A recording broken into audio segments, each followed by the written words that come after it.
Jason Swain, touchdown. It's time for the Swain Event with your host, Jason Swain. My man. Real sports talk for the real sports fan. All you chumps are gonna bow when I whoop him. It's time for the Swain Event, fueled by Dead End Barbecue. Give me 2 laps and a Ric Flair.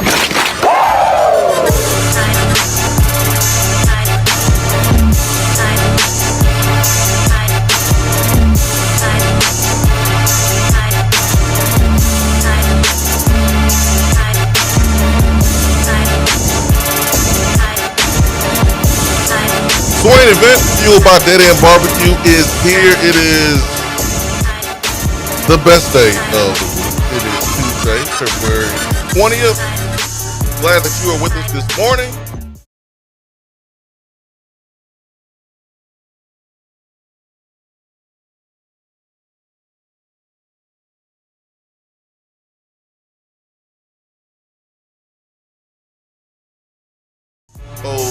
Swain Event, fueled by Dead End Barbecue, top 100 barbecue restaurant in America. Ben McKee set to join us. You know what? He is joining us. Hey, it's Ben McKee. What's up, my man? Good morning, Jason. How are you? Hey, man. Hold on. Hold on. Hold on.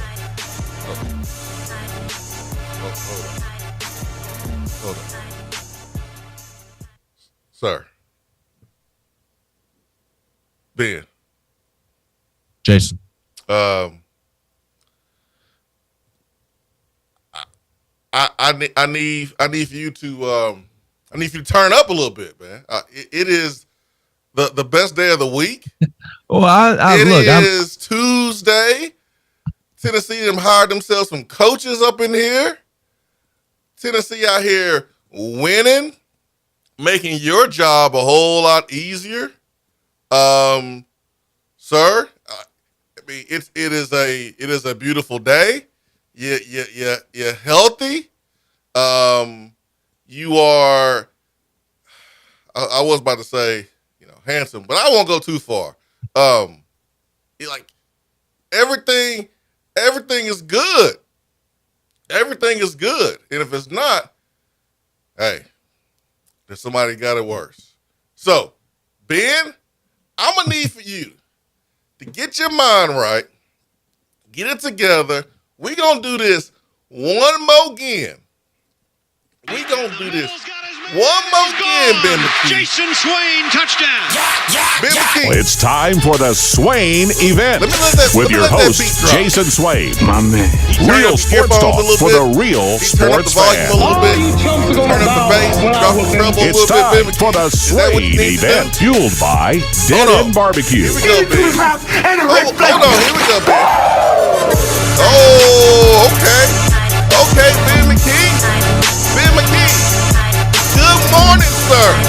How you doing? Are you good?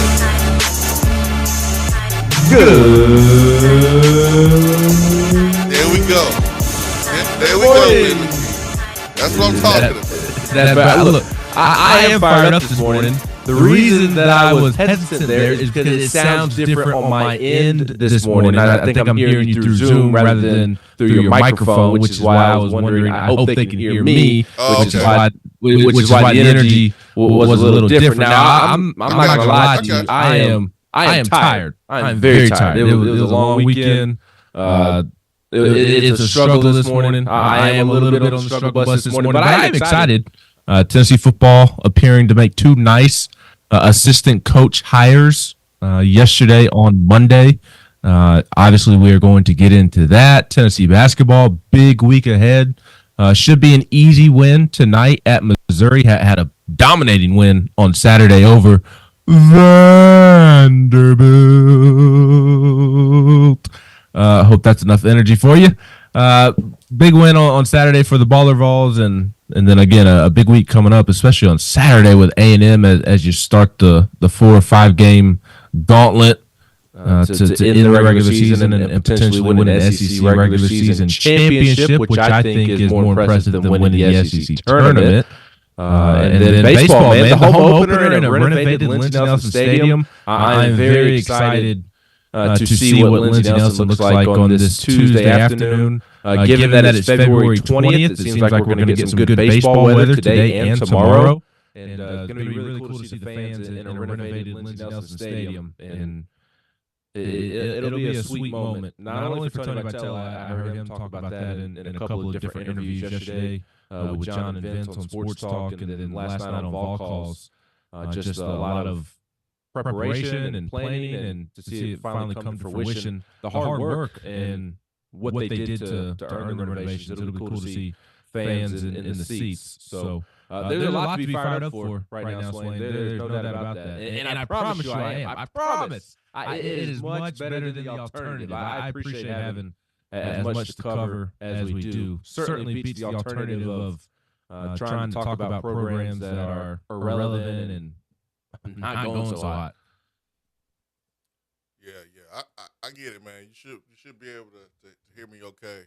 Oh, now your voice sounds crystal clear. There we go. Yeah, I don't sound like Steve Harvey, baby. I don't know about all that. But you're right, man. There's a lot going on. There's a lot of positivity going on. There's a lot, man. There's a lot. And we're here for it, man. This is the golden age right now. The only thing that could be better is winning a championship. That's it. And we understand how hard that is because only one team is able to do that. You got to have some luck on your side. But there's a lot of programs right now that's in position to win a championship. And there's a lot of programs out here that know damn well they don't have a chance to win a championship.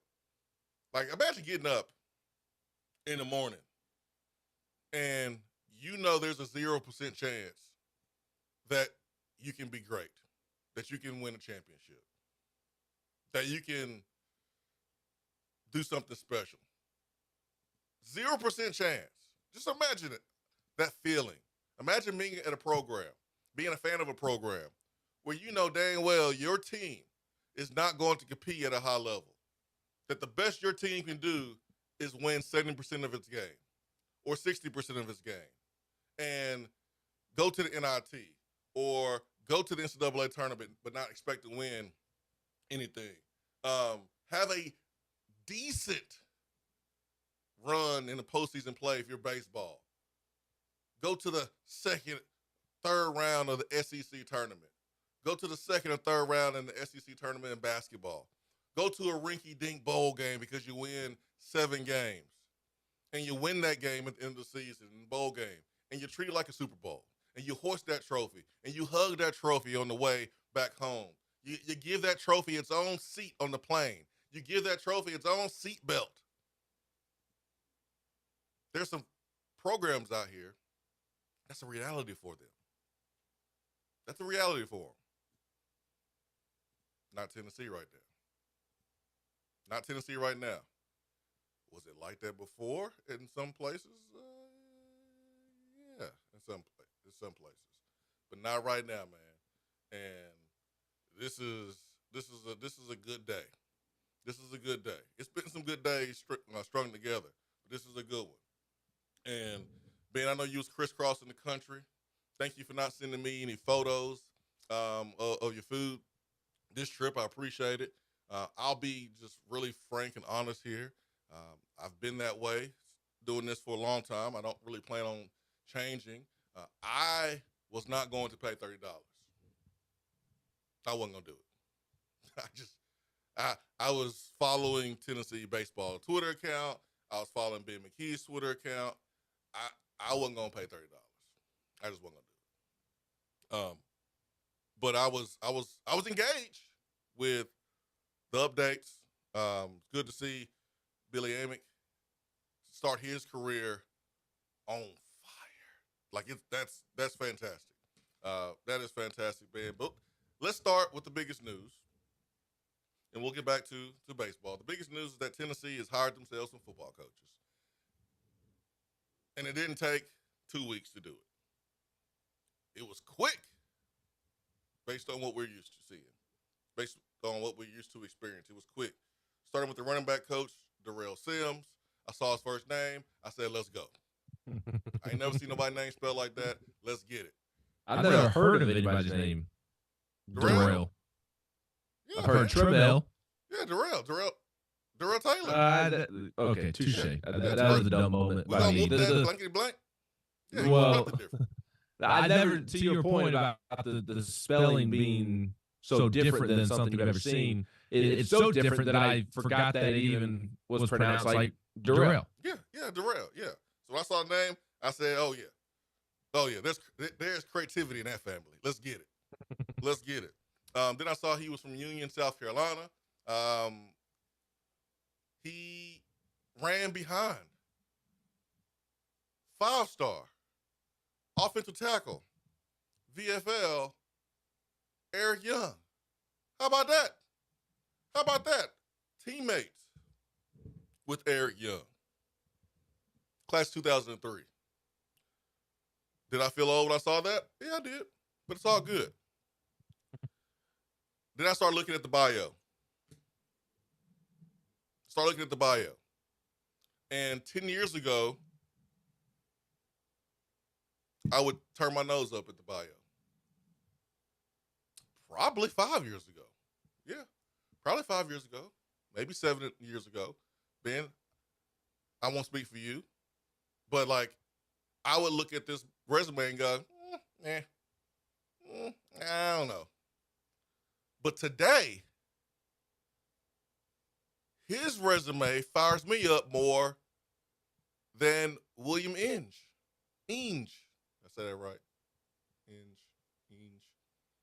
His resume fired me up more than our linebackers coach that we just hired. The times have changed. Things are different. Ben, when you saw Darrell Sims' resume, your first reaction? Similar to yours. It's not the flashiest resume of all time. I don't think you look at the. It's not hiring Rodney Garner or Kevin Steele and immediately saying that's a home run hire. That is an exceptional hire. But I also don't look at it and scoff and wonder if he'll be a good fit or a good hire because it's not a bad resume whatsoever. It's just not one that I think will get a lot of fans excited, quite frankly. And also, quite frankly, that doesn't matter because Josh Heupel has proven to.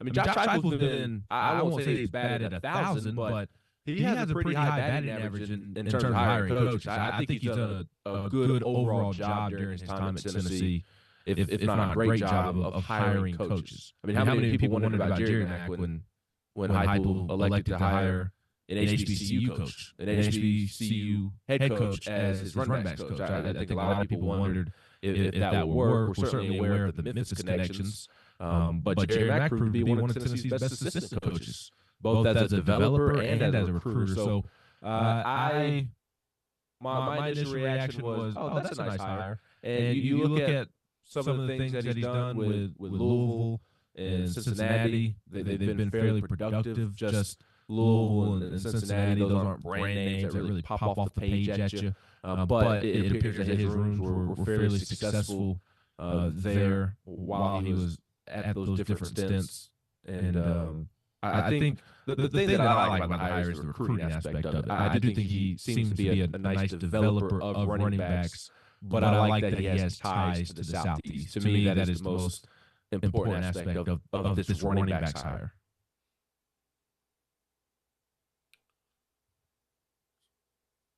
Question, do you do the same things now? How old are you? It's hard to keep up. 27. 27. Do you do the same things at 27 as you did at 18? Absolutely not. Yeah, circumstances have changed, right? Mm-hmm. Family, you got a real job. You don't work on some digital podcast show where dude runs it out of his house and you got to go to his house. Like, you got a real job now. Like, you on the internet, you go to the website, GoVols247, you see Ben just, whoa, like right there in your face with a video, autoplay. It's a real thing. You evolved. I think as fans, we evolve. And if you're not evolving, then you might need to here. The reason why is because college football is different. College athletics is different. I mentioned 10 years ago, 7 years ago, 5 years ago, we look at this hire and go, I don't know. I don't know about this. I don't know. But here's what I've learned over the last few years. I think we touched on this last time we did the show. The guys with a resume,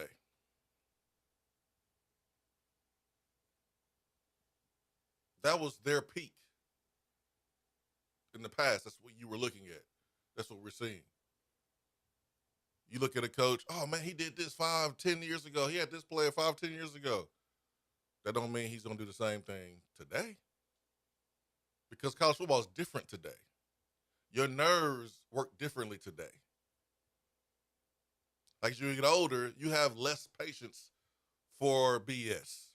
You have less patience for stuff that don't add value to your life. As you get older, you realize that time is the most important thing that you can have. So you don't really have a lot of time for people wasting your time. The outlook changes. I think as a fan, you can do the same thing here. Josh Heupel went out and said, you know what? I need somebody that can recruit, coach, develop. And it's not about getting a guy that recruited well 5 years ago or 7.5 years ago or 10 years ago who was 247's recruiter of the year in 2013. How does that help us today? Because maybe he was hungry in 2013. Maybe he just got his first start in 2013. Maybe he's not as hungry anymore in 2024 because the transfer portal in NIL has worn him down. He's just collecting a check at the collegiate level. If he could go to the NFL, he would. But he's at an age right now where, honestly, he's closer to retirement than going to the NFL. There's a lot of coaches in college football that's like that. Give me a coach who is foaming at the mouth, Ben McKee, foaming at the mouth for opportunity to coach at this level. Foaming at the mouth. Give me a coach who's foaming at the mouth that has the ability to connect with people, that has the patience to connect with young people, because you got to have that, along with the ability to develop, to coach, to evaluate. That's important. But I look at Darrell Sims, his bio, Ben. This is his first big opportunity. You go look at his bio, and you can tell this dude has been clawing and scratching for an opportunity. Like, he was at Carson Newman. Like, he was, man, he lit. Like, I've been out, Jefferson City? I've been out there a couple times. A brother named Darrell Sims in Jefferson City, you must really love football. Like, if you're willing to be out there and start your football career. He just, like, he didn't jump on the scene like we've seen some coaches where they spend 1 year at a small school and then boom, before you know it, they're at a big school. We call that privilege. Doesn't mean you're white or black, but it's privilege. It's based on who you know. Darrell Sims didn't have that opportunity. So, dude's foaming at the mouth for an opportunity. That's why I like this hire, Ben. Because I think dude's going to come in here and it's like, man, finally. I saw his tweet. Did you see his tweet, Ben? Oh, yeah. You see, hey, dude is thankful. Mm-hmm. tweeted yesterday, Lord, I thank you. This man has been praying for an opportunity like this. He been praying. Not to get all spiritual on you this morning, but the good Lord said, you know what, Darrell, you've been obedient. You've been doing everything you're supposed to do. You've been coaching football the right way. You've been walking the right way. I'm about to bless you, Darrell. I'm going to give you a Tennessee job. He said, Lord, thank you. That's the coach I want, Ben. I answer the phone. Your floor is yours. Well, quickly before we get that person on the phone or on the line, is I completely agree. I mean, I love the guys who just absolutely grind. You know how you and I operate. We love the guys that get it out of the mud because we get it out of the mud. And Darrell Sims seems to be another guy that gets it out the mud. And I thought it was important that the running backs coach had ties to the Southeast, and Darrell has ties to the Southeast, and that's going to pay dividends on the recruiting trail, I believe. And in today's day and age of NIL and this and that, I mean, I think you really have to have a grinder on the recruiting trail just because of how many different things are constantly thrown your way. I'm gonna get to the phones. I got some more points to make. I'm not gonna pass the collection plate today, but I do have some more points to make about this. So let me get to the phones. 865-255-03 is our telephone number. Swain Event Hotline. Good morning. Who do we have with us? Good morning, Jay Swizzle. Good morning, Benjamin. My man, Big Orange Mac. Good morning, King. Good morning. Yeah, I had to call on in. Ben called me out last week, said I don't ever call in no more, man. It worked. Kind of busy It worked. these days, so I'm working. You did have the blood, too. We appreciate you. I know a lot of people make a big hubbub about, he has ties to the Southeast. Look, if you got a mouthpiece and you can sell a hog, a pork chop, I don't care what region you coaching in. Yeah, I know the Southeast region is a little bit different. The culture's a little bit different. The way we do things down here is different. But if you got a mouthpiece, look at Deion. What's Deion's number one thing? He's got a mouthpiece. The man is a used car salesman. He's a damn good used car salesman. Yeah. If you can do that, I don't care what region you in. You can go to Antarctica. If they got a 5-star Eskimo in Antarctica, and you can get him to come to University of Tennessee, hey, do what you do your thing.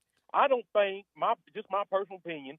I don't think it don't matter if you got ties to the Southeast or the Midwest or the Pacific Northwest. If you can recruit, you can coach, and you can run that mouth and get people in here, I have no problem with it. I think it's just too much hubbub built up around where he's got to have connections to the Southeast. It helps. Don't get me wrong. Yep. But get out there. As soon as you get here, go to every little hamlet between Mountain City and Memphis. Getting to know these high school coaches, getting to know these local high school kids, that will help. We know there have been some coaches here in the past that didn't care to do that. So they only went by what 247 told them who was good. You know what I'm saying? Mm-hmm. But I think, and you mentioned something earlier, some cats get it out the mud. They spent 2 or 3 years at Carson Newman. They spent 2 or 3 years at Austin Peay. And some cats born with a silver spoon in their mouth. It's not what you know, it's who you know. I ain't mad at that. No. I ain't mad at a hookup. No. Some cats just got it like that. I ain't mad at it. But I think there's some good hires. I mean, one coach that was on the coaching staff just went to a national championship. So I like the hires. I really like it.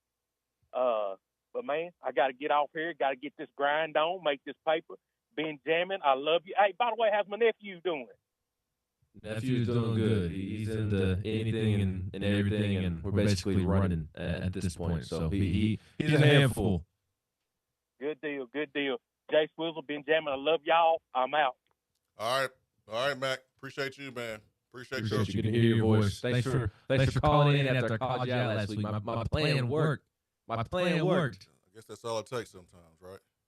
Just call somebody out. Like we need to call Triple O out. We need some Triple O thoughts on and reflections on his lines almost making it to the Super Bowl. We need to hear from Triple O. Nah, I mean, I just want to know Triple O's good. I don't want to hear nothing about no damn line. Well, I see Triple O on Facebook. Yeah, he looks like he's doing well.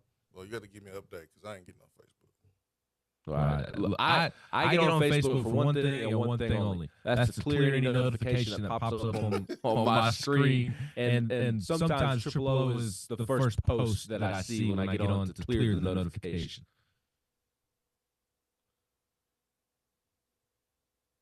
Sims began his full-time collegiate coaching career at Millersville. What? Where? Who? What? When? Where? Why? How? Where is that? In 2012, he was a running backs coach and video coordinator at Carson Newman. Y'all, that's like being a high school coach and also being a strength coach and also being head of the grounds crew. Like when you coach at a small place, you have more titles than just running back coach. You got other titles. Places like Tennessee, there's so many video coordinators, it's crazy. But he had to start there at Carson Newman. Then he went to Western Carolina. He got a little taste of the NFL life, where he participated in the NCAA NFL Coaches Academy in 2014, conducted by NCAA leadership development staff and NFL player engagement. Okay, got a little taste of that. Western Carolina, he spent some time there. So he has connections to the Carolinas, which I think is a very important state for Tennessee, because it's very hard to go and just grab all the players you want from Alabama or Texas, and some of these other schools, Florida. Right. We saw what Missouri did with their law. Carolina is a very, very important state for Tennessee. So he has connections there. He has connections in Georgia. But Big Orange Mac is right, man. It's really about the mouthpiece and your ability to connect. If you're able to do that, you can recruit. If you got a personality and you can connect with people, you can recruit. I'll tell you this, and then we got to take a break.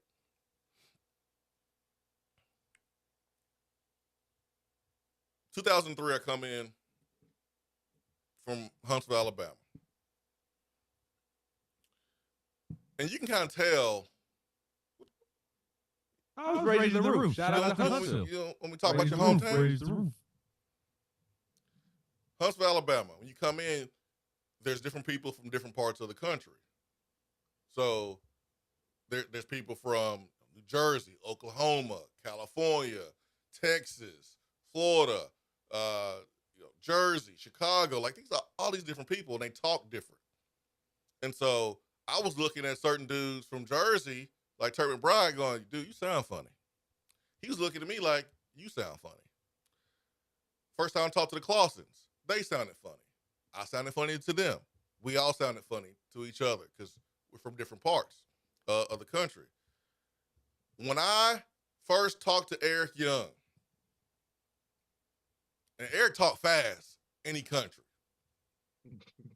So, like, imagine Ed Orgeron.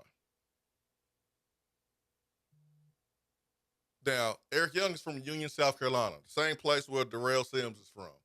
They were high school teammates.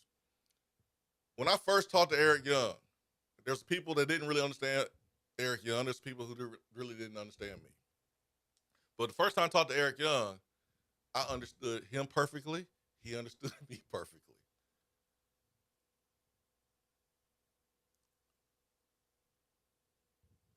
Sometimes it's not about where you're from. But to question Darrell Sims and his ties to the South, you can't get more South than Union, South Carolina. It's like after hearing Big E and spending 4 years with Big E, Union, South Carolina is Southern. So he's gonna fit in really well here, and I'm excited about Sims. William Inge, I don't really know much about. I need to wait and see. I know he coached the national championship. I know he's coached several places. I don't have that same feeling about him. And that's okay.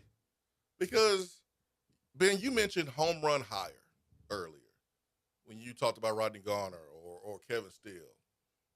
And honestly, we don't even know what a home run hire is until they actually produce results.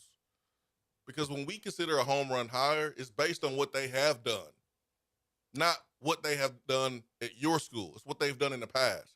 A&M had a home run hire with Jimbo Fisher. Based on what he did at Florida State, he didn't do nothing at Texas A&M. As a defensive coach, we brought in Jeremy Pruitt. And that was a home run hire from a defensive philosophy, but our defense was trash. It wasn't that good. So sometimes we look at home run hires, and it's all based on what they have done. Looking back at Jerry Mack, that was a home run hire. Why can we say that? Because of the results that he produced. He produced results. So we don't even know when we can actually call these hires home run hires. It's going to take some time. How many times have we called something a home run hire only to admit a year or two later that it was not a home run hire? Too many times to count. Too many times, man. We've done this too many times. So, yeah, man, I'm fired up about Darrell Sims. I really am. I'm not going to even sit here and pretend. I don't know as much about Inge. Bill is what coaches in the coaching circles call him. All I know is he knows that winning a conference championship means. He knows that competing for a national championship means. And he left Alabama to come to Tennessee. That's all I know, Ben McKee. That's all I know. That's good for me right now. Swain Event, be right back.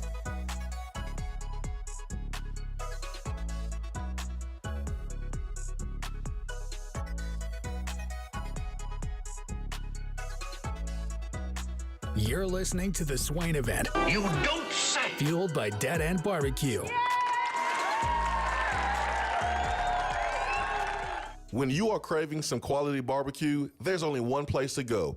Dead End Barbecue. Dead End Barbecue has been featured on ESPN's Taste of the Town, the first barbecue restaurant on the SEC Network, CBS Sports, Headline News Tailgate Show, Amazon Prime's The Restaurant Comeback, Food Paradise, and named one of the top 100 barbecue restaurants in America. The search is over. Dead End Barbecue is located on 3621 Sutherland Avenue right here in Knoxville. You can even have it delivered right to your door through Chow Now. Visit their website at deadendbbq.com. Dead End Barbecue. The search is over. Hey, Vol Nation. This is Charlie Pratt, financial representative with Modern Woodman and MWA Financial Services. Modern Woodman has been touching lives and securing futures for 140 years. Being born and raised here in East Tennessee, I'm honored to help East Tennesseans in all phases of life with retirement planning, investments, and life insurance. A big win on Saturday starts with preparation early in the week. A secure financial future starts with planning today. Contact my office today at 865-919-6468 to review your financial plan and make sure you are on track for success. As always, go Vols. Registered representative and investment advisor. Representative offering securities and advisory services through NWA Financial Services, Inc., a wholly owned subsidiary of Modern Woodman of America, member of FINCRA, SIPC. Good morning, Swain Event family. Take a deep breath in and release. We're all back together in the AM and life is good. If you have real estate needs, just give me a call, Jennifer Morris, at 865-257-7897 or email me at jennifermorris865@gmail.com. And go Vols. Just because you can't call in doesn't mean that you have to sit on the sideline. Impact the show with a text box. It's part of the free Swain Event app.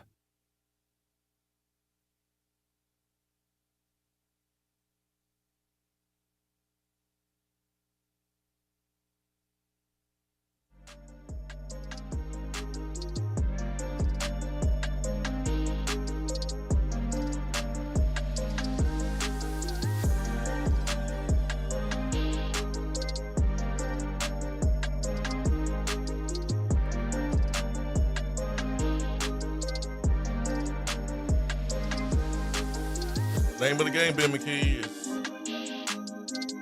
connect with people. Don't really matter what you did 10 years ago.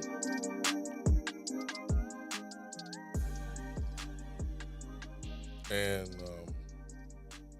my biggest piece of advice to Sims and Inge is this is the fishbowl, man. This is a fishbowl. What you do or don't do, folks will know and folks will talk about. If you ain't recruiting, people will know. If you ain't developing, you ain't coaching, people will know. You can't hide here. Tennessee lost 2 minority coaches, 2 black coaches. Important for your staff to be diverse. Not surprised that Tennessee went out and hired 2 black coaches. May make some of y'all uncomfortable to say that. Sorry. It's time for you not to be uncomfortable. It's time for you to understand that diversity is important. In collegiate athletics, it is important when you are recruiting different types of people. It's important. So if you feel uncomfortable, maybe it's time for you to start having some conversations with people that don't look like you so you can start being comfortable. I'm just saying, Ben. I'm just saying.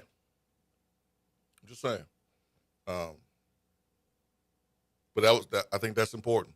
You got to have a staff, different people, different backgrounds, different experiences. That's how you learn from each other, man. That's how you learn from each other. I mean, it really is. And so I like the hires. Now it's about getting on the phones, recruiting. All right, Ben, tell us about your trip, man. How was your trip? How was your trip? Was your trip good? I think it was, and we'll talk about that in a minute. I think we need to talk William Inge a little more in depth than we have, because we spent a lot of time on Darrell Sims, and I think William Inge deserves similar conversation. I agree with everything that you said. There seems to, or I shouldn't say that, but I think both have something to prove at this level, and I think it's both on the recruiting trail. I feel the same about each hire. I like both, but I also have questions. Like, at the end of the day, I agree with everything you said about Darrell, completely agree, but he's got to go prove it at this level as well on the recruiting trail and being able to connect with young men. And when you talk to some people about William Inge, some of the response that you get is that he's a really good developer at his position, which I think is great, Swain. I know this may sound weird, and you may put me in my place, and that's okay, but I would almost argue, I think it's maybe fair to say that right now, with this current roster, at least in the year 2024, it's more important to have a developer at the linebacker position than a bona fide recruiter only like a Brian Niedermeyer. I understand that, yes, you still need to prepare for the future, but I think it is, it is just so important to this football team in 2024 and the success of the defense that all these young linebackers that you've accumulated talent with. Brian Jean-Marie did a great job of accumulating talent, and he did a great job of developing those backers, but those young backers need more development. Not saying that Brian Jean-Marie didn't develop them enough. He just left before he saw the final product. So these linebackers need to continue to be developed and take a huge step this offseason. And you hear that William Inge is a better developer than a recruiter, or at least that's what I've heard. Not saying that he's a bad recruiter, but just saying that apparently within industry circles, coaching circles, he's viewed more as a developer, which I think is a great thing for this linebacker room. But there is also the big question mark, on the other hand, about him as a recruiter and whether he'll be able to get it done at this level, because also what you hear is that he's a fine recruiter. He's not maybe a great or an elite recruiter, but he does a fine job And so I do think he'll have to turn it up a notch in that department if that is true. But I like both hires, but also recognize that they each have something to prove. Not saying that they're not at all capable of it. They just haven't really been thrown into this type of fire just yet. And I think they have the potential to be really good. I give Josh Heupel the benefit of the doubt, but very curious to see how they do work out. And I do really like the William Inge hire from the development aspect. I think that's critical for this 2024 football team with that position specifically at linebacker.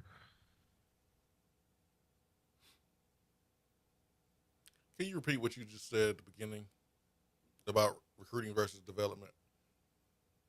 Because I don't want to mishear you. And for the 2024 season,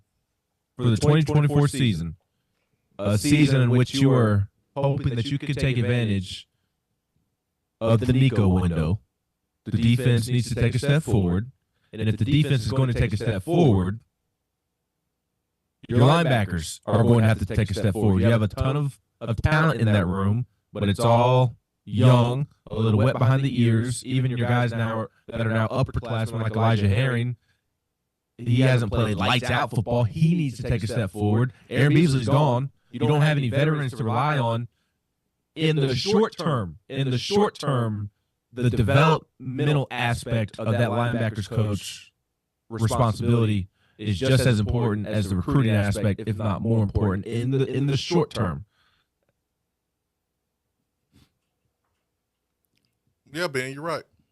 I was about to tell you your ass up, Ben. I'm not a fool. No, you good. You good. Like I just wanted to make sure I heard it correctly because you said short term, and yeah, like you're right because who are you going to recruit between now and the start of the season that is going to hit the portal that's going to make a big difference at linebacker? Like you there's an unknown of who's going to be available at linebacker. We don't know. I mean, unless you, I guess you do have Keenan Peely as a veteran. I said Tennessee has no veterans. I should have acknowledged Keenan Peely. I'm sorry. Hard to remember him because he didn't play last year. Yeah, but like you can't predict who's going to be available in the transfer portal to add to the roster in 2024 for this season. Recruiting high school backers is different because you see all the fish in the pond. There's 5 stars, there's 4 stars, there's 3 stars. You can take your pick of who you want, and then you talk to who you want, and you try to recruit who you want. But you don't really know who's available in that pool between now and start 2024 season. So, yeah, I agree with you. Like, at this stage, development is more important for Inge, the linebackers coach, right?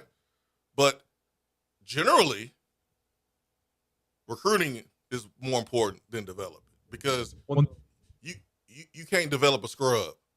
You just can't. You got to have talent. And so 10 times out of 10, if I had to pick one or the other, I would pick the coach that could recruit. I would pick a Brian Niedermeyer. And at worst, we got to play here, and my coordinator can help me coach him. Like, Niedermeyer didn't have to be a great tight ends coach. Well, all right, well, offensive coordinator, come help Niedermeyer out. He can't coach tight ends. Cool, but at least he's wearing orange, not wearing red or blue or gold or some other color where we have to play against them. So recruiting is always more important than development. But for right now, short term, absolutely, I agree with you. Yeah, and look, the reason I say that is I don't mean to be a simpleton and just state the obvious. I'm really not trying to just give very vague insight, very simple insight. But the reason I bring that point up, Swain, is because it is fair to wonder how William Inge will recruit at this level. And again, I haven't heard that he's a bad recruiter. I've just heard that he is viewed by other coaches in the industry as more of a developer than a recruiter. Not that he's a bad recruiter, but he's been a fine recruiter. He's been a solid recruiter, and he just hasn't recruited the lights out of things, like Brian Niedermeyer, for instance. And so the reason I make that point about developing being more important in the short term, not only because it's February 20th and the timetable doesn't really allow you to bring anybody in anyways, is just because in case somebody hears that and is underwhelmed with the hire because he's not an elite recruiter or something along those lines. If anybody's underwhelmed, I'm saying that you should not be underwhelmed. I think you should. I honestly feel like you should be equally as excited about his potential as a developer as a recruiter, because I agree with what you're saying, Swain. Recruiting should always come first, and it is more important. I agree with that, but it also kind of has to go hand in hand. You can't have one or the other. You can't be a great developer and not be able to recruit. You can't be a great recruiter and not be able to coach. Brian Niedermeyer, great recruiter, could not coach, and he had all this talent that he was accumulating, and what did it look like on Saturdays? It didn't look good. All that talent that you're bringing in, that you're recruiting so well, it doesn't matter if you're not able to coach them up. So I think it kind of goes hand in hand, and that's why I make that point, is in case anybody hears, oh, he's not an elite recruiter, a great recruiter, or at least he's not viewed as that. That doesn't mean that you should be disappointed in the hire, because there are several other qualities that he brings to the table, and the qualities that he does best and does bring to the table, that fits what this football team needs the most in the short term at that position. Well, the truth is both coaches will have to recruit better than they ever have in their careers. Like, Ings was going to have to recruit better at Alabama than he did at Washington, because it's the SEC and the competition is harder. So, like, he was going to have to step his game up recruiting anyways. And that didn't even change one bit going from Alabama to Tennessee. It actually means he needs to recruit even more coming to Tennessee from Alabama, because Tennessee has less talent than Alabama. And so it's more important for him to recruit at a high level. And then Noah Sims, him too. Like, he can't recruit the same quality of running backs that he recruited at Louisville. And I don't expect either one of them to. It's just like Josh Heupel when Central Florida fans were celebrating when Heupel was hired by Tennessee and saying, oh, he can't recruit. Yeah, he can't recruit at Central Florida, but he can recruit at Tennessee. He has signed Nico Yamayava, and he has gotten a commitment from George McIntyre. He has signed Mertlinger. 3 quarterbacks, 2 are 5 stars, 1 is a high 4-star. So, could Josh Heupel do that at Central Florida? No. So, where you are recruiting to matters. 1,000%. I mean, I know for a fact Darrell Sims, he will have the best resources he has ever had to go recruit. And that absolutely matters. Not only is the quality of player that you're able to bring in much different at Tennessee compared to a Carson Newman or a Cincinnati or a Louisville, but the resources that you're able to recruit with are vastly different as well. And I imagine William Inge, who's spent some time at Fresno State, and he spent some time in the NFL, it looks like, or coached some guys up to get to the NFL. I'm looking at his resume. He spent some time with the Bills in 2012, 2010, 2011. He was DC at Buffalo. He was a linebackers coach at Cincinnati. He was at Indiana for a couple of years, Fresno State, San Diego State, Colorado, Northern Iowa. This is all leading up to his time at Washington. So, the University of Tennessee's resources to recruit with are better than Fresno State's, Washington's, Indiana, Buffalo, Cincinnati, San Diego State, Colorado, Northern Iowa. That ain't right. So, what's that? So you dang right. Yeah, that ain't right. Yeah. So, and he's viewed now as a solid recruiter, which is, while he's been at all those schools that I just listed off, what does he turn into being able to recruit with the resources that Tennessee has? Maybe he's a better recruiter than he's perceived. Maybe he was making all the lemonade he possibly can out of the lemons that he was dealt with at these previous schools, because he will have more lemons at his disposal at Tennessee. than he's ever had before. So he may have the reputation of being more of a developer than a recruiter right now, and being a solid recruiter. But that kind of sounds like Josh Heupel to me coming into Tennessee. In fact, people said Josh Heupel couldn't recruit when he was hired at Tennessee, which this is one of my biggest pet peeves about college football fans is that they see recruiting results. This really irritated me with some of my Bama buddies when they hired Kalen DeBoer. They look at, oh, Kalen DeBoer is barely in the top 25 at Washington. He can't recruit. What are your recruiting expectations for him at Washington? He's not going to have the number 1 overall class in the country at Washington. He's not going to have the top 10, top 15 class, more than likely, at Washington. Josh Heupel's not going to be an ace recruiter at UCF because it's UCF at the end of the day. No matter how much it's growing, and it has grown into a legitimate program and will likely continue to grow into a even more legitimate program, these schools have different resources, not only to recruit to, but in terms of the talent pool that you're pulling out of. It's just different. Way different.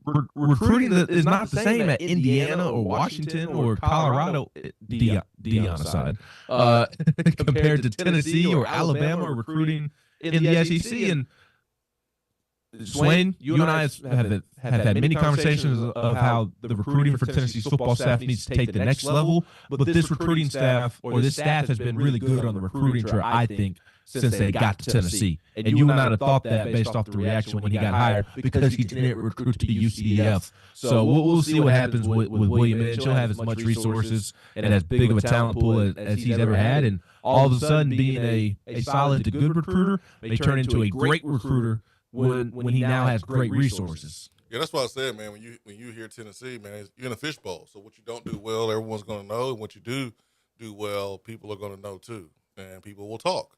And so, I mean, that's just the way it is when you are, coaching in this conference. And you have, the websites like 247 that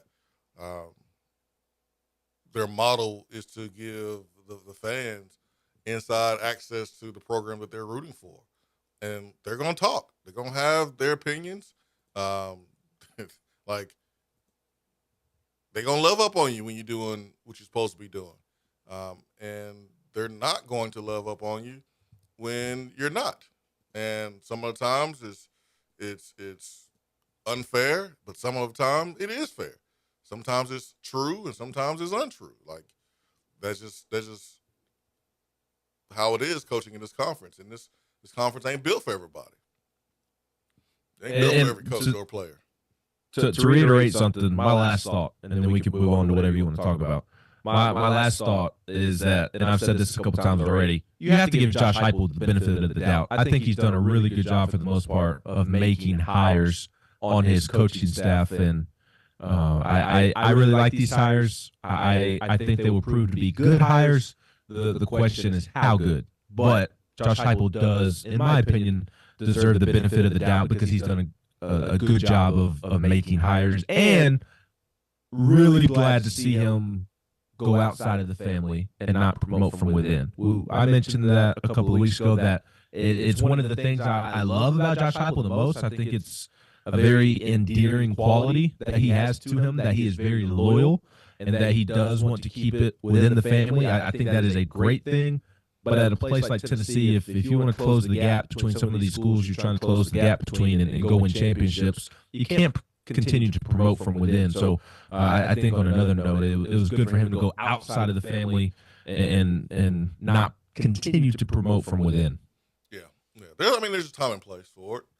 Sometimes, it's a time to promote offensive coach to a coordinator. Sometimes it's a time to promote defensive coach to on the field position. Sometimes it's not. So as the head coach, man, you have to understand when you need to do that and when you don't. So I don't have a hot take about the two hires other than I understand why they were hired.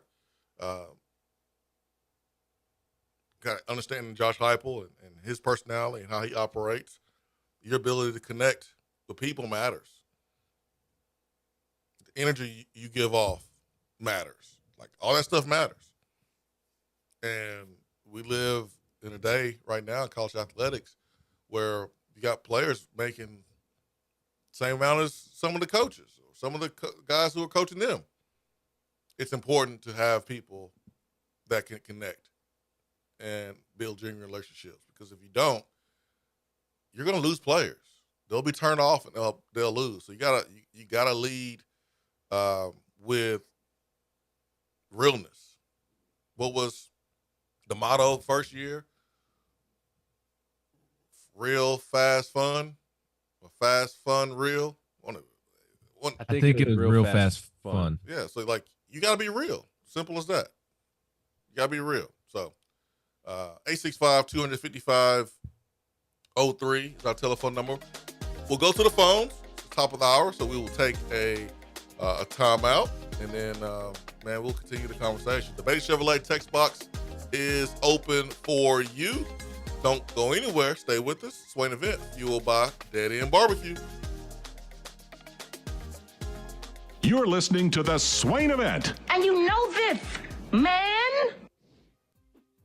Here in Knoxville, we love it when a squirrel's in the checkerboards. But when there's a squirrel in our attic, that's offsides. When that happens, call Alpha Wildlife. They're Knoxville's veteran-owned and operated wildlife removal company. When unwanted critters put their feet up on your coffee table, call 865-224-6555. Let the Tennessee fans at Alpha Wildlife evict those unwanted tenants and set your home up with a winning defense to keep that wildlife where it belongs. That's Alpha Wildlife at 865-224-6555. They have locations in Nashville, Memphis, Chattanooga, and in parts of South Carolina. Check them out online at alphawildlife.com. Fellas, it's a new year. Low T Center can make it a great one. If you've been feeling tired and grumpy, have noticed a lack of motivation and drive, you may have low T. Low testosterone levels can cause weight gain, loss of muscle mass, and so much more. I recommend Low T Center. It's where I get my levels tested. They make it quick and easy to get your levels checked, and it's only $25. And with their on-site lab, you'll get your results back in about 25 minutes. Go to lowtcenter.com now to book your appointment online. Low T Center, reinventing men's healthcare. Dead End Barbecue has you covered when you need the food to be on point for your next event. Go to deadendbbq.com to learn more or call 865-414-9417. Dead End Barbecue, the catering search is over. Hey there, Swain Event crew. Just like fall sports, the Knoxville area real estate market is strong and growing stronger. We're an everything region. When you get the big orange itch to buy, sell, or invest, call me, Jennifer Morris with Keller Williams Realty at 865-257-7897 or email me at jennifermorris865@gmail.com. Go Vols! Looking for a different way to enjoy the show? Yes. Then check out Swain Event TV on YouTube.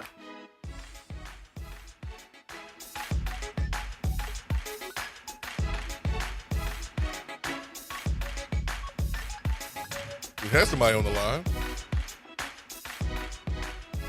We got short breaks. Real short breaks, man. I was going right to the phone. I know. Who do they think this is? Josh and Swain? Man, we got short breaks. Breaks like two minutes. Could wait Much 2 easier minutes. Much easier to pay my salary on here than your salary on there. I'm gonna keep ignoring you. One day I'm gonna say something to you. One day you're gonna get it. I'm gonna keep ignoring you though. 865-255-03. Beatty Chevrolet text box. If you are looking for Tahoe, Suburban, Equinox, Blazer, Silverados, Beatty Chevrolet is your one-stop shop. Great deals, great specials, great people over everything else. 90 years they have been locally owned and have been operating. That means they're doing people the right way. They're doing things the right way. Their website, BeattyChevrolet.com, is also the home of the warranty for life. Again, BeattyChevrolet.com. All right, let me hit this text box. I do want to get. Neil Moffitt says, And then the Mafia says, I'm sick and tired of recruiting. Why can't we have a draft?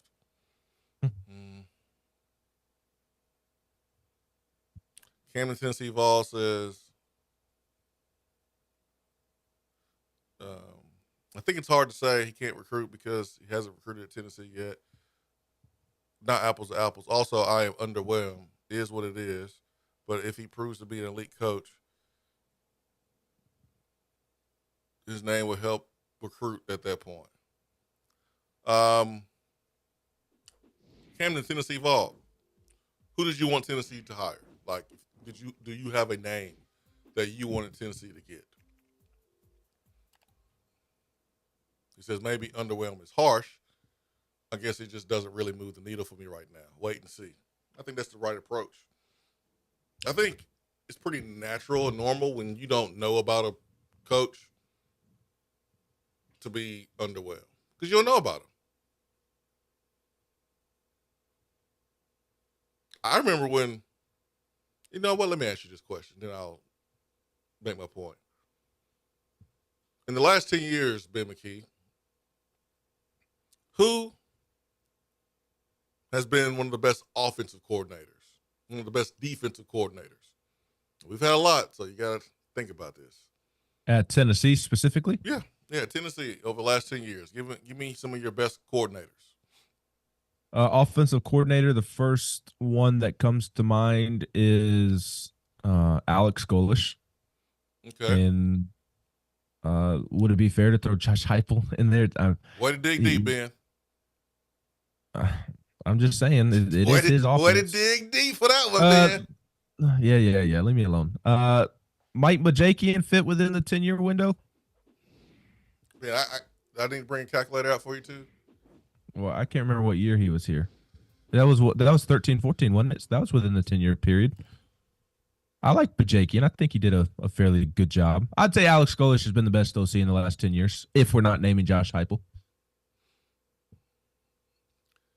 Correct. Golesh has been the best. He's been the best offensive coordinator, him and Heupel. But the defensive side, I'd say Tim Banks or John Jancic. Okay. I got one that you missed. I got Mike DeBoer. When Mike DeBoer was here, Josh Dobbs was here. And when he was hired, there were jokes about the pool.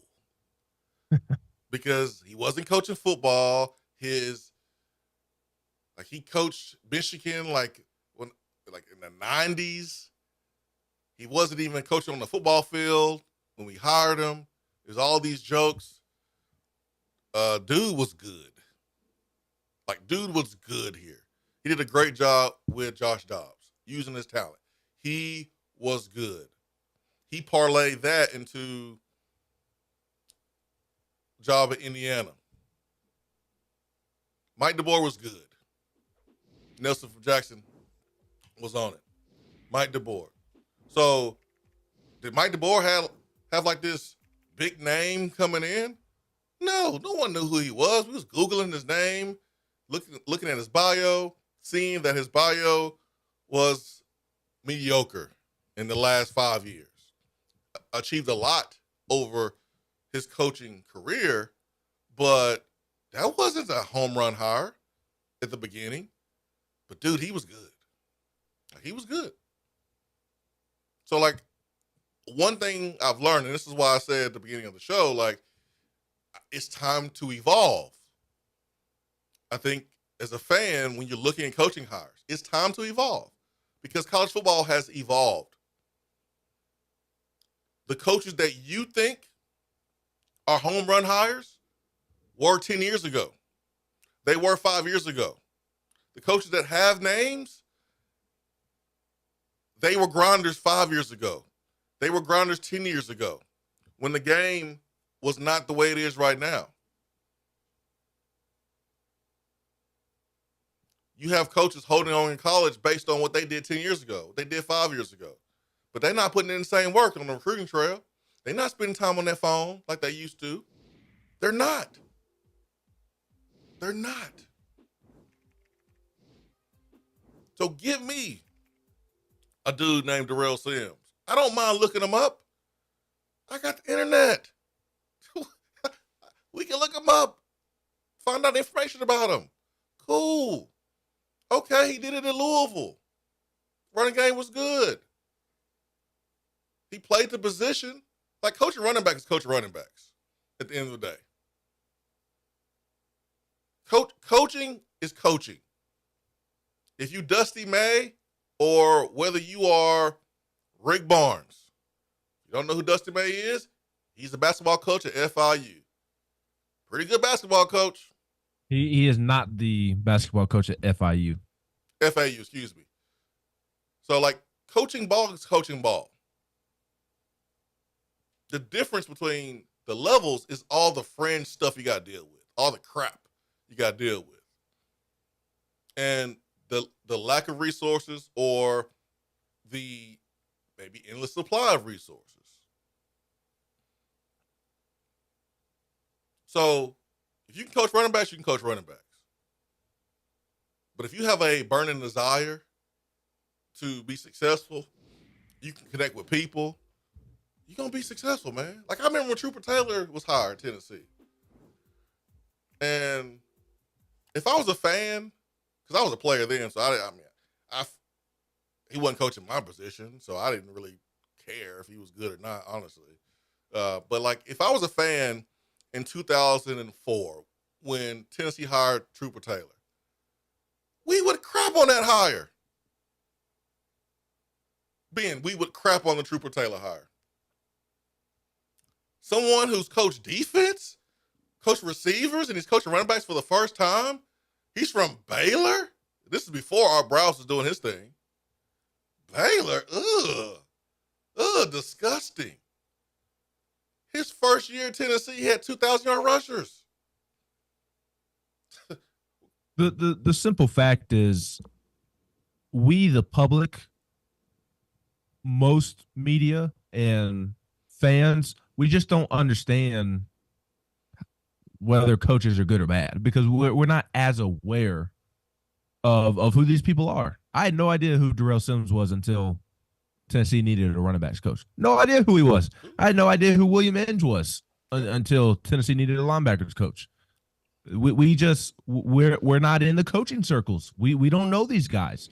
We're not scouts. We're not NFL GMs. We're not front office members. We're not college head coaches or assistant coaches within that coaching fraternity. We just don't know what we don't know. And so that to me is why people think a hire is sexy or not, is whether they know them and whether they've had success elsewhere.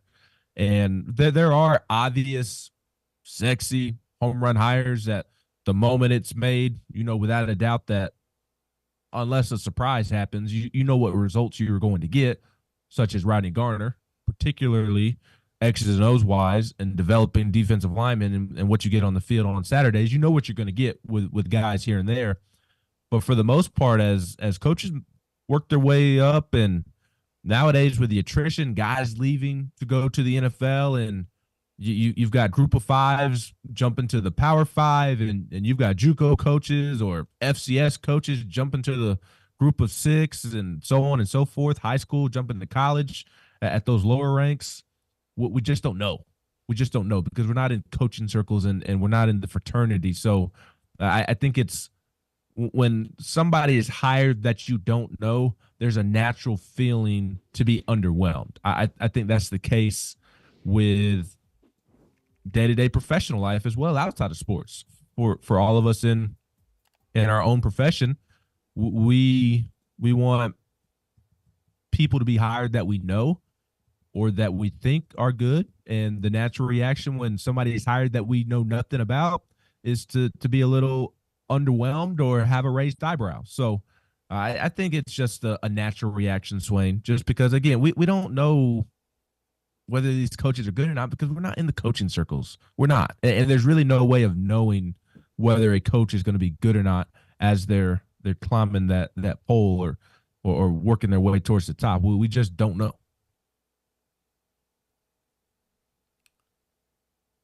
So Oklahoma State's head basketball coach, Mike Boynton, was doing a press conference.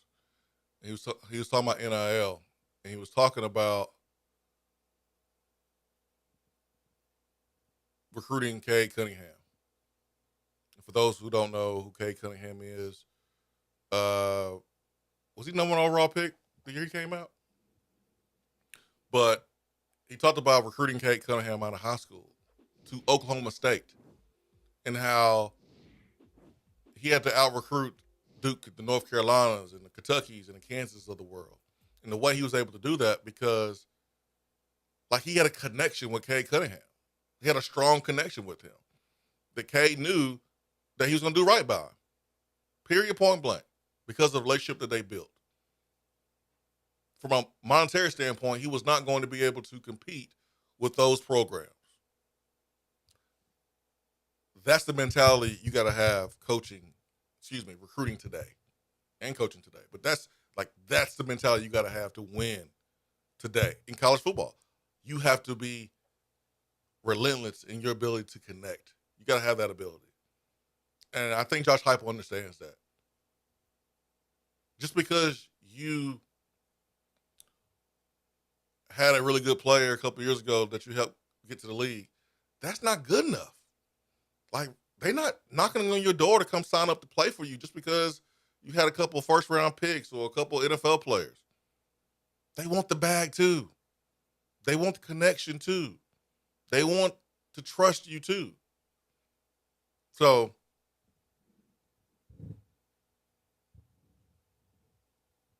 and honestly, man, who knows if these hires are going to be good or not today? I'm like, no one knows.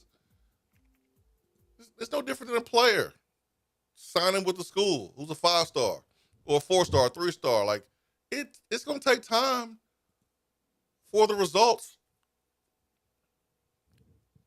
for us to know if it was the right hire, if it was the right move, if it was successful or not.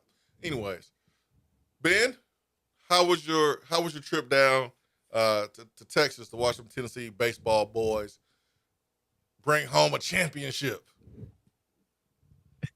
It was a lot of fun. It was a fun weekend.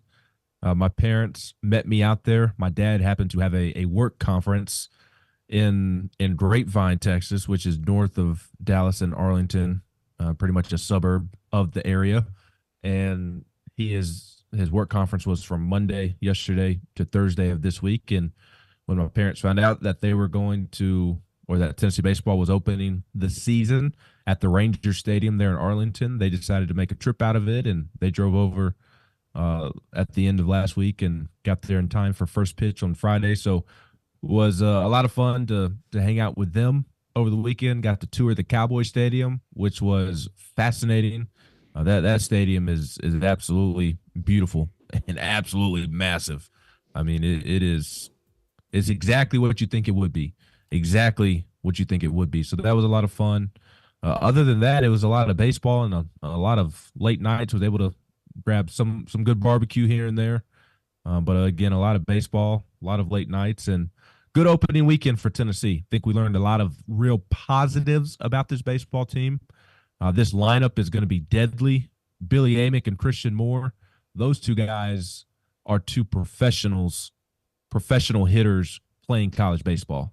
And everybody talks about their bats, but Billy Amick is a good defensive third baseman, and Christian Moore is a good defensive shortstop, regardless of the narrative out there that they're only known for their offense. They are great all-around players. Christian Moore, who quite frankly was very immature as a true freshman 2 years ago, he has matured leaps and bounds and has developed into a great team leader. And Tony Vitello said it was his team. It's his baseball team, which I thought was really cool. And you could say that about a lot of guys. You could say that about Drew Beam. He even threw Billy Amick's name in there. There's others as well. So the offense is going to be a lot of fun to watch this year, man. Cannon Peebles is a stud, and you could go up and down the lineup of guys who are going to have big years. They looked really good defensively. What's that? Cannon. Yeah, I need to talk to the people over at Lindsey Nelson and make sure that we find a way to get that as a hotkey at Lindsey Nelson when he steps up. That's playing in the background as his walk-up song is playing. But the two biggest positives for me were the two biggest question marks that I had, and that was what were they going to look like defensively, and they were rock solid defensively all weekend long. And made some terrific defensive plays as well. They weren't perfect. Dylan Dryland had the line drive in left field in extra innings against Oklahoma that proved to be costly. Could have caught that, but even that was a tough play. Got to catch it, but a tough play. Kind of like a receiver trying to make a tough catch, hit you in the hands. You got to catch it, even if it was a tough catch to make. But they were awesome defensively, which I think was a great sign. Up the middle, behind the plate with Cal Stark and Cannon Peoples, and then the outfield as well. Blake Burke, I know a lot of talk about his offense right now, but man, did he look good defensively over the weekend. And the other second biggest question I had was with the bullpen. Not necessarily because they didn't have the pieces back there, but there's just so much new and so much unknown. And a lot of those new pieces stepped up and looked really, really good against some good baseball programs. So a really, really good weekend overall. I think Tennessee will look back on this and point to that as a point in which they got better, and that weekend helping them out for the long run and helping them prepare for SEC play. And I think it's a good thing that you leave the weekend only having one real major question, and that's who's going to be the third starter. Xander Sechrist only able to make it 2 innings. To me, that's the biggest question mark with this team. And every team in the country has question marks right now. And look, all the positives, they need to continue to get better and don't get comfortable or anything along those lines. But I think if you're leaving opening weekend with only one true question mark, serious question mark, then I think your baseball team's in a really good position. What's Wake Forest's Twitter account's deal? I don't know. Why they keep trolling Tennessee, man? It took everything in me not to quote that tweet. I was on the verge of being very petty. What's the deal? I'm not fired up. What's the deal? Yeah, I don't. You don't know? For real, you know, but you don't want to say. Well, what are you asking? I don't know why they're tweeting it off. I don't know anybody over at Wake Forest. I don't know why they're sending the tweets that they send. I think they're silly. I think it's ridiculous for those who did not see the tweet. Chase Burns had a nice moment in his first start with Wake Forest and was all fired up coming off the field. Looked like he was coming off the field in Southern Michigan. And the Wake Forest baseball account flipped that moment and tweeted out, changed the narrative, which is a ridiculous thing to tweet and a silly thing to tweet because I'm not exactly sure what narrative they're trying to change. Are they trying to change the narrative that he was a bad teammate last year? Is that the narrative that they're trying to change? The narrative that he was a headache to deal with the last year and a half? Is that the narrative that they're trying to change? Because that would be a good narrative to change as you get ready for the draft, that you were a headache for your coaches and not the best teammates and causing some drama in the locker room. That would be a great narrative to change, because surely they're not talking about the narrative that he's not a starting pitcher, because he wasn't a starting pitcher because of his inability to get guys out. It wasn't Tony Vitello or Frank Anderson giving the screws to Chase Burns and kicking him out of the rotation. He was awful leading up to when he got booted to the bullpen, and he would have had a chance to be a starter this year once again. So I'm not sure if they're referring to him not being a starter at Tennessee to end last season. That was his own doing. He wasn't good, and Tony Vitello had to make a change. Frank Anderson had to make a change to try and spark the team. And what do you know? It worked. They went to the World Series for the second time in 3 years, won their first World Series game in like 20 years. Obviously, it was a correct pitching move and team decision to make it. It sparked them, and they went on a run after that. And Chase Burns, it sparked Chase Burns as well. He can be mad all he wants about not being in the starting rotation, I mean, he kind of grew into a folk hero there second half of the season with him coming out of the bullpen and had some NCAA tournament moments that will be remembered forever. Now they're not going to be as fondly remembered because he decided to leave afterwards, but you weren't starting in the second half of the season because you were terrible to start the year. So I'm not quite sure what narrative they're trying to change. They need to be trying to change the narrative of him being a bad teammate and being a headache to deal with, but I'm sure that's not the narrative that they're referring to in that tweet. Yeah, I'm over here like, yo, what is Wake Forest doing? Because sometimes you can have, your social media person on a different page than the coaching staff. Sometimes you have a coach who directs what is said on social media. So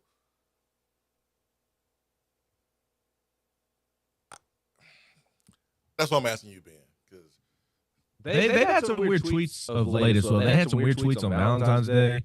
That also, if I'm Chase Burns, I'm angry that they tweeted out that photo of holding a rose in the mouth with the rest of his teammate. Now, I guess I can't be too angry when I agreed to take that photo. If I agreed to take the photo, then I guess anything that happens after that is my own fault. But that baseball account has had some interesting tweets over the last several months, and they're really, really good. They're the front runner to win the national championship. They are absolutely loaded on the mound, at the plate, and Chase Burns is a heck of a talent. I mean, what he's doing is ridiculous. Like having the fastball that he has at 100, 101 and throwing a changeup, 90, 93, 92, 93. I mean, it's ridiculous. So they have a right to feel very confident right now, and they are the leader in the clubhouse to win a national championship, but they are writing some checks that they better cash because people are keeping receipts. I can assure you that. And there's some over in Tennessee baseball program wondering why all of a sudden Chase Burns is showing more effort at the beginning of the season this time around compared to years past, how he's throwing what he's throwing right out of the gates to where he was not doing that at the beginning of last season. But hey, you mentioned it, man. I mean, Wake Forest mentioned it. Changing the narrative, right? So, but I wish Chase nothing but the best. But, man, Wake Forest chit-chatting sure makes it a lot tougher for fans to understand, like, hey, man, go to a different school. That's fine. But don't keep running your mouth about Tennessee when you were the one that wasn't handling situation the way you could have.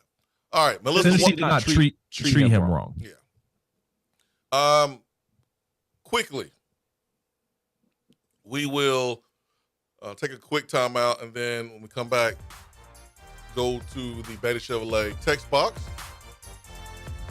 So you don't want to miss next segment. Hoops tonight, baby.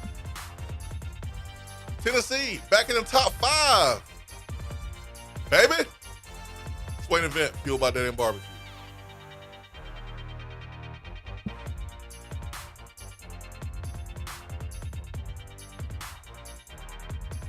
Beatty Chevrolet saves you money. 2.9% APR or $5,000 total value on new Silverado 1500s. New Equinox with 1.9% APR plus no payments for 90 days or $2,500 total cash allowance at Beatty Chevrolet. Fellas, it's a new year. Low T Center can make it a great one. If you've been feeling tired and grumpy, have noticed a lack of motivation and drive, you may have low T. Low testosterone levels can cause weight gain, loss of muscle mass, and so much more. I recommend Low T Center. It's where I get my levels tested. They make it quick and easy to get your levels checked, and it's only $25. And with their on-site lab, you'll get your results back in about 25 minutes. Go to lowtcenter.com now to book your appointment online. Low T Center, reinventing men's healthcare. Hey there, Swain Event fam. If you're currently renting and just about priced out of your place, give me a call. Jennifer Morris with Keller Williams Realty at 865-257-7897. You may be able to buy a home and have monthly payments less than your rent. And wouldn't you rather pay your own mortgage than someone else's? Hope to hear from you soon, and go Vols.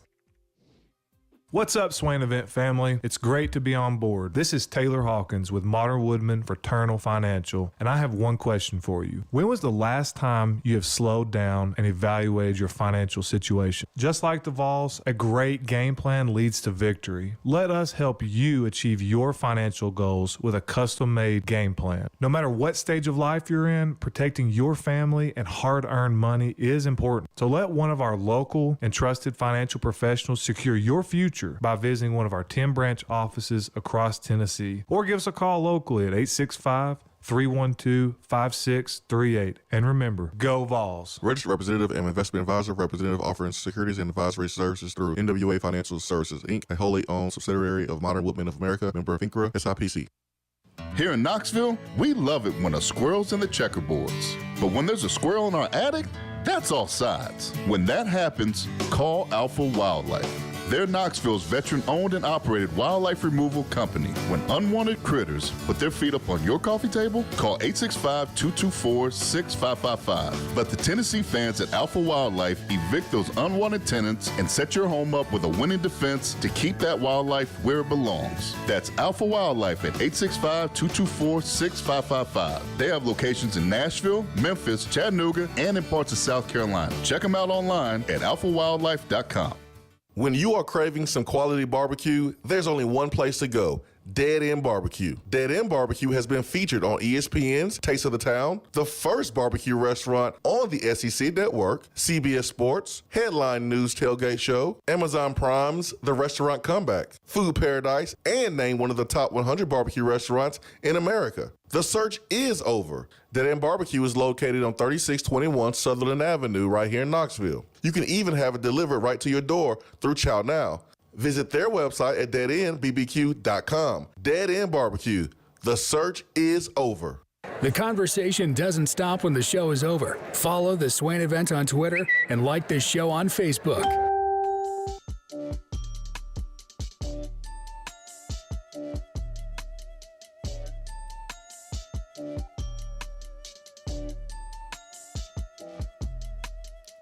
All right, taking a look at the Beatty Chevrolet text box this morning.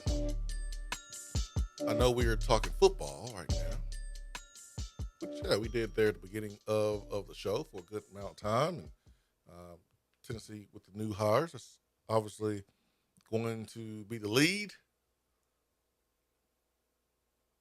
But she wants to say how wonderful it is to beat Vanderbilt by 20-plus points 2 days in a row.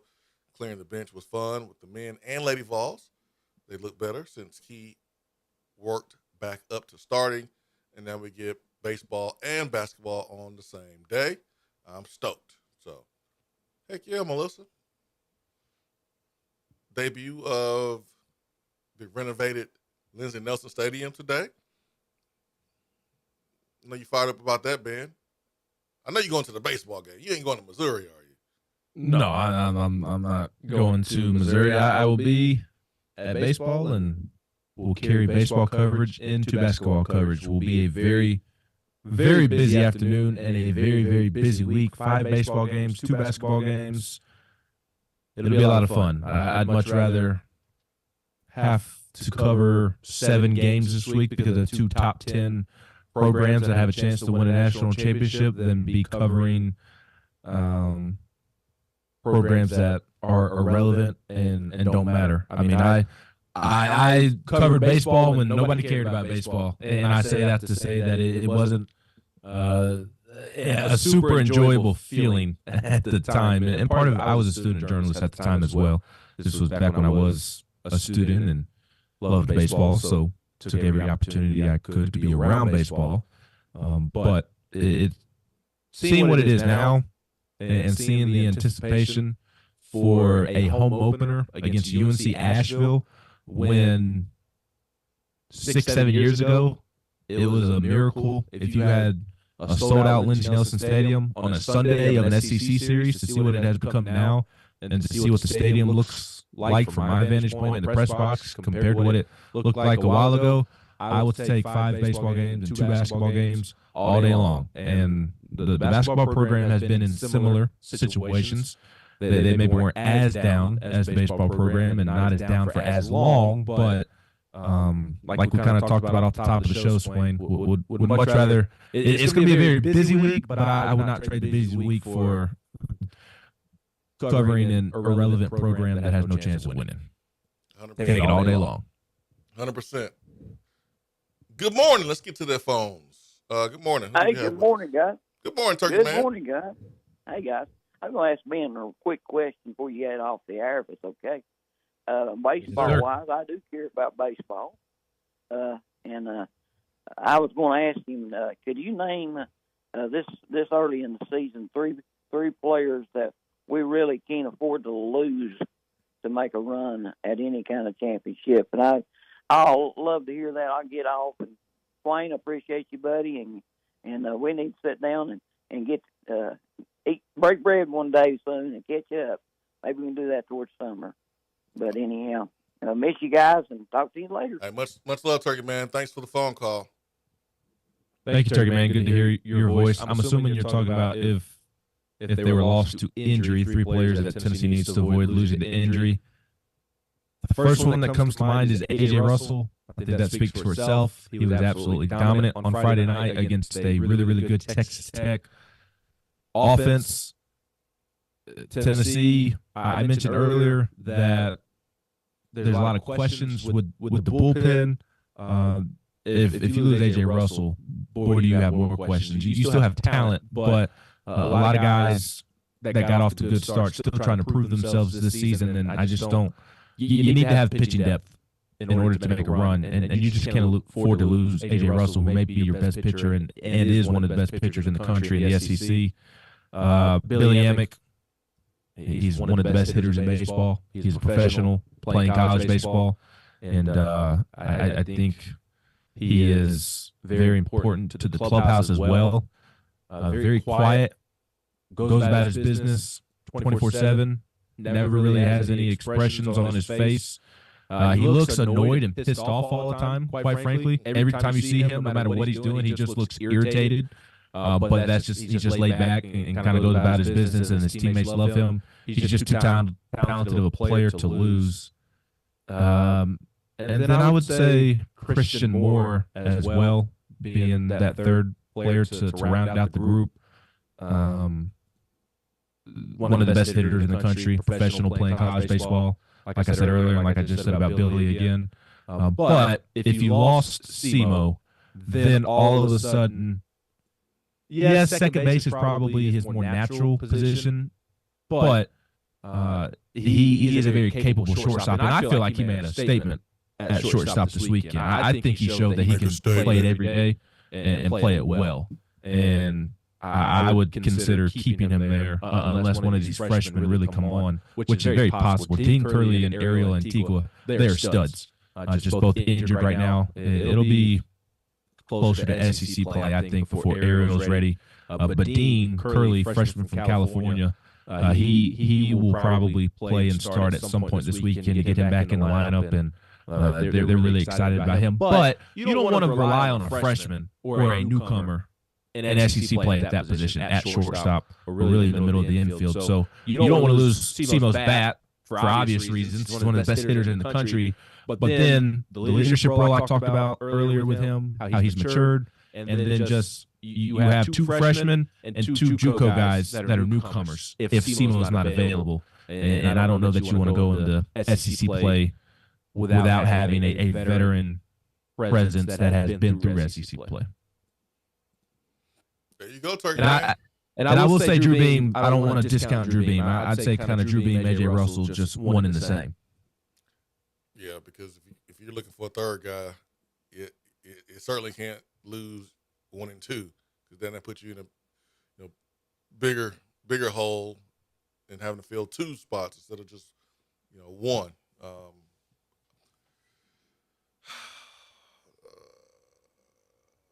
Nelson from Jackson, you want to read that message at 9:27?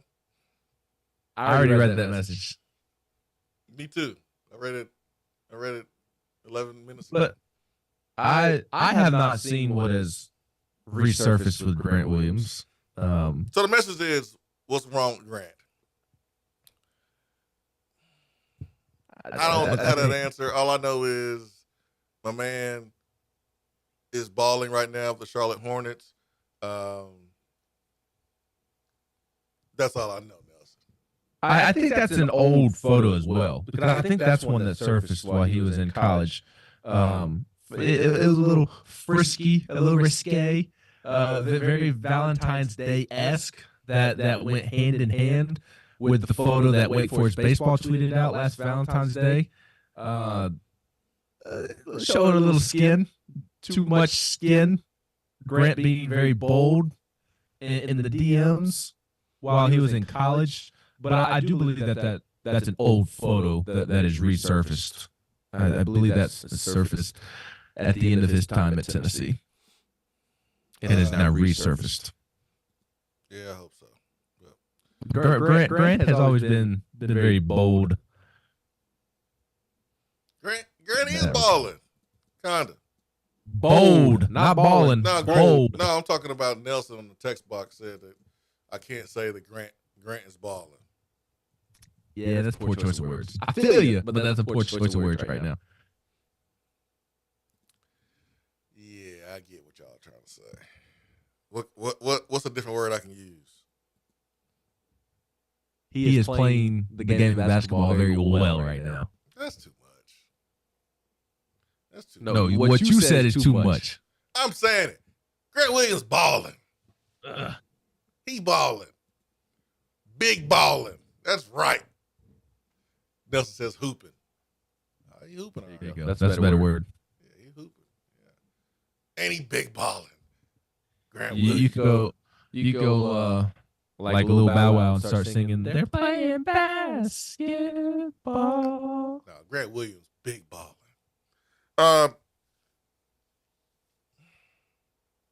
So I did ask Dalton Connect on the locker room on Sunday why he didn't wear number 4. Because of Connect 4? I mean, everybody, it just makes sense, right? Connect 4. But yeah. He was like, hey, man. What was his answer? He just wanted to wear number 3. And, he didn't want it to be super obvious. Obviously, like, when he was growing up, I'm sure people made little jokes about Connect 4, stuff like that. So I'm sure that kind of played into it. But I think it would have been awesome if you would have wore 4. Last basketball game, everyone ate. Santi did his thing. There's only a certain amount of points that can go around. It's really hard to have all your players do what they did versus Vanderbilt. I don't know if I'm going to expect that again this season. Maybe tonight, because Missouri is bad, just like Vanderbilt. But like in basketball, not everybody can have 20 plus points or 15 plus points. This ain't the All-Star game. So Santi got on the board more in the points department, but Santi has been playing, I feel like, well for a while. Saturday.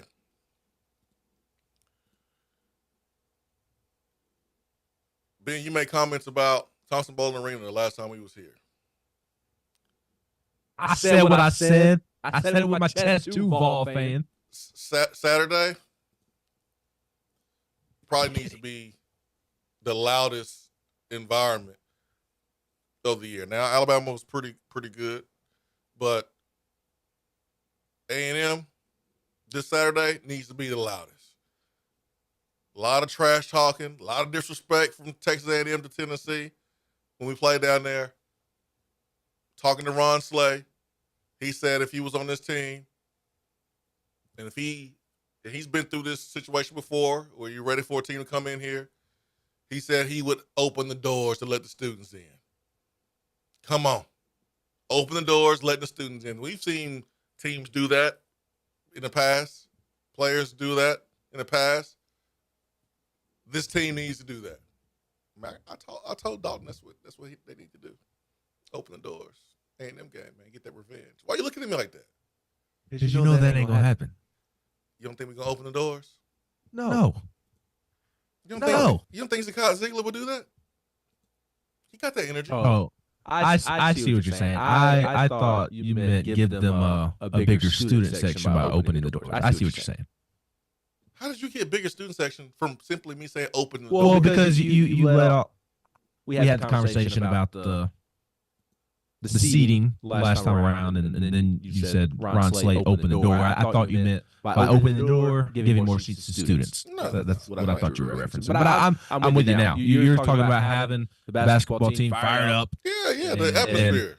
Yes, talk about the I see atmosphere what not you're being saying. loud like other SEC places and venues. Like I'm saying, the Saturday is going to be loud. Okay. Well, can we open? Can the players also open the doors for the retirement entry as well?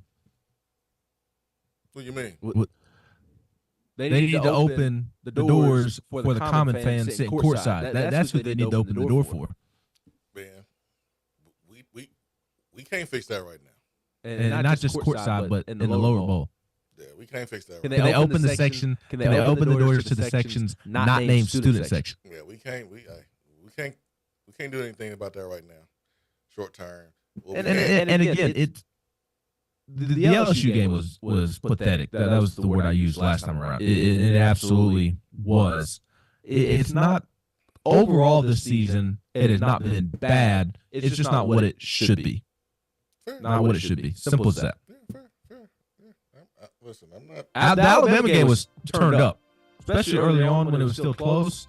That thing was buzzing, and Tennessee, the team is going to need Thompson Bowling to be a true home court advantage here these last couple of weeks if it wants to win an SEC regular season championship. You almost have to pitch a shutout overall, and in order to do that, you have to win your remaining home games, and you got 3 big ones coming up against A&M, Auburn, Kentucky.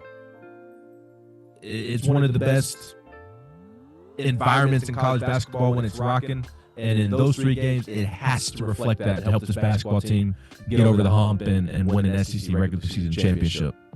Tonight, 7 p.m., last cupcake opponent of the regular season. Because after that, A&M, Auburn at home, Alabama on the road, South Carolina on the road, and then Kentucky to finish the season at home.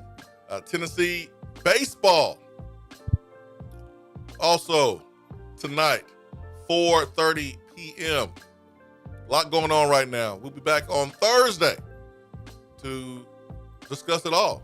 Ben McKee, GoVols 247. I'm Jason Swain. Peace and much love. We are out.